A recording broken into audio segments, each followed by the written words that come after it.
This testimony was sent by a sister from Iran. We encourage our viewers to approach these testimonies with compassion and understanding. We also encourage you to always refer to the Holy Bible and the teachings of Jesus Christ and his apostles for guidance. You can consider subscribing to the channel to help promote this ministry. Iran, a land of ancient beauty and deep religious roots.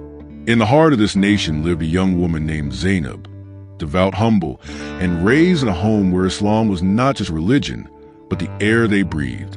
Her father had passed when she was a child, leaving behind a legacy of piety and discipline. Her older brother, Hamid, took over the spiritual guidance of their household. Hamid was not just a brother, he was Zainab's hero, a highly respected Islamic preacher. His sermons brought crowds to tears, and his words were honored like scripture itself. To Zainab, Hamid was the closest thing to a saint. He prayed 5 times a day, fasted religiously, gave to the poor, and never missed a single call to prayer. He even warned others about hell, often saying, "Hell is for the disbelievers, the ungrateful, the liars. As long as you follow the Quran and the Sunnah, you are safe." Zainab believed him.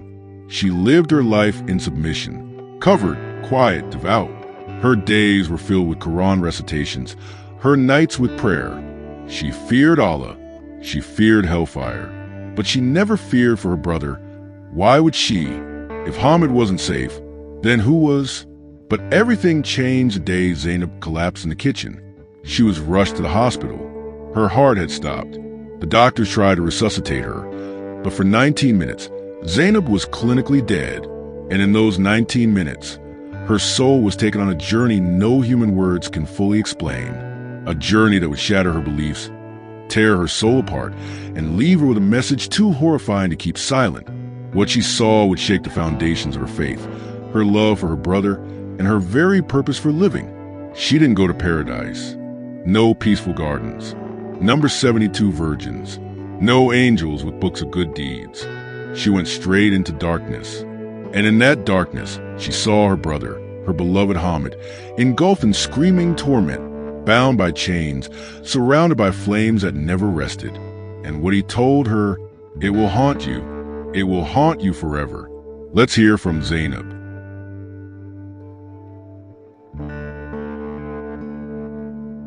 Where do I begin? Even now, years later, I still wake up at night soaked in sweat, choking on fear I cannot explain. My name is Zainab, and once I died. And when I died, I did not see peace. I saw the truth. I saw torment. I saw backslash, my brother. And I'm here to tell you what I saw, because if I don't, the screams will never stop in my head. I remember the moment I collapsed like it was yesterday. I had just finished cleaning the kitchen. I was fasting that day, extra fasting on a Monday, a sunnah my brother always encouraged. I felt a sharp pain in my chest. I thought it was nothing, but it grew worse. I tried to call for help, but my lips wouldn't move. The last thing I remember was the sound of glass shattering, and then silence. But when I opened my eyes, I wasn't in my home. I was in darkness. Complete, suffocating darkness. It wasn't like turning off the lights in a room. It was a living, breathing darkness. It wrapped itself around my soul. I couldn't breathe. I couldn't move. The silence was louder than screaming. It pressed into me until I thought my mind would split. I tried to speak. I tried to pray. But my voice was gone. Then I heard something, far away. Screaming. It grew louder, like 1,000 voices in agony. Men. Women. Children. The air burned. The ground beneath me was no longer solid, it moved like molten ash. And then I saw the shadows, figures, crying out, reaching toward me, their skin blackened, their eyes hollow. I wanted to run. But I couldn't. Something was pulling me forward. Not walking. Dragging. Then I saw a gate. Massive. Made of what looked like stone and fire.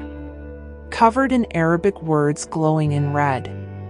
And I heard a voice, deep, terrifying, not like anything of this world.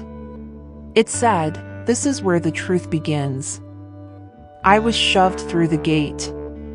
Inside was hell. I don't know how to describe it. There are no words in Farsi, Arabic, or English for what I saw. Screaming never stopped. Fire rose like waves. People ran without legs. Worms crawled through their bodies.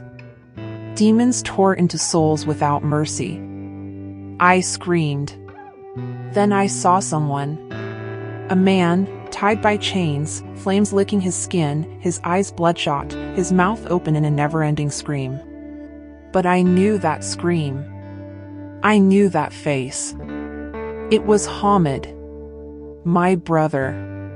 My beloved brother. Hamid! I cried. Ya Allah! Hamid! What are you doing here? He turned to me. His eyes, they were not human anymore. Burned. Broken. Bleeding. He whispered, "Zainab, why did you believe me?" I froze. What are you saying?" "I lied," he cried. "I lied all my life. I preached what I did not live. I wore the robe, but inside I was hollow. No. No. You prayed. You fasted. I memorized the Quran, but I never knew the truth," he wailed. "I warned others of hell, but I never escaped it myself. I never knew the real God, Zainab." I screamed, "What truth, Hamid? What truth?" He sobbed like a child. I saw him. I saw Jesus. Those words hit me like fire in my soul. Jesus? I whispered. Istagfirullah, no. He cried louder. He is the one I rejected. He was the light I mocked. He came for me, but I denied him. I taught others to hate his name. And now / I'm here. Flames rose again and covered his body. He screamed like I've never heard anyone scream. I fell to my knees. My heart shattered. "Zainab," he choked, "they will lie to you too. Don't believe them. Don't trust the robe. Don't trust the mosques. Seek the one they fear. The one they tried to erase." "Who?" I cried. He whispered, "Yeshua." And then, he was gone. Pulled into a pit of fire, chained by creatures I can't even describe. I tried to run after him, but the ground opened beneath me. I fell. Deeper. Darker. I thought I was dying again, only worse. Then suddenly, silence. Light. A hand touched my shoulder. Warm. Gentle. I turned. And I saw him. His eyes were like no other eyes I've ever seen. They looked right into me, yet loved me. He didn't speak with words. His presence was the voice. "You are not ready," he said. "But they must know." And just like that, I was back. In the hospital bed. Doctors around me. Crying. Screaming. "She's back!" Her heart's beating. But I wasn't the same. I had left this world. I had seen my brother in hell. And I had seen the truth that would destroy everything I once believed. Zainab's journey has only begun. She returned to a world that could no longer understand her, the things she saw, the truth she now held. What happens when one woman dares to question everything? when she speaks a truth no one wants to hear. Stay with us for part 2 of Zainab's shocking story. Her return, the backlash, and the dangerous choice she made to follow the voice she met in the fire.